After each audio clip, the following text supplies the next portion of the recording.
আজকে বরিশালের এক একটি পাহাড় রয়েছে শুভরাজ 9, সুন্দরবন 16 এবং এমবি মানামি।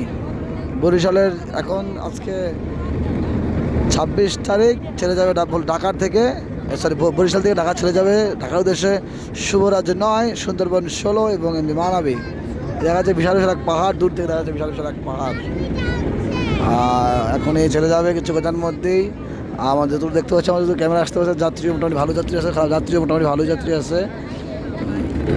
এই হলো লঞ্চ। আর এই এমবি মানামিতে ভোলাই তৈরি করা হয়েছিল। এই মানামিতে আমি অনেক ঘুরছি, তবে দূর থেকে মনে হয়েছিল যে মানামিটা অনেক ছোটো, সুন্দরবন অনেক বড়ো, এটা অনেক ছোটো, মানে এটার পিছনটা ছোটো মনে হচ্ছে, ওই সুন্দরবন থেকে মনে হচ্ছে অনেক ছোটো। তো ধারে আসলে দেখা যাচ্ছে না, এটা বিশাল একটা লঞ্চ, এমবি মানামি, বরিশাল ঢাকা বরিশাল। আর যত দেখতে কেবিনগুলো যত সম্ভব কেবিনগুলো এখনও ভরে নেই, কেবিনগুলো মোটামুটি খালি। এমবি মানামি সুন্দরবন ভরা ছিল, কেবিন যাত্রী কেবিন দেখতে পাচ্ছি না। আর ডেকও মোটামুটি খালি দেখতে পাচ্ছি। আসলে এইভাবে চললে লঞ্চগুলো আমাদের এই বরিশালের যতটুকু জানি যে রিক্সা মানে বাস হওয়ার জন্য এগুলো অফ হয়ে গেছে।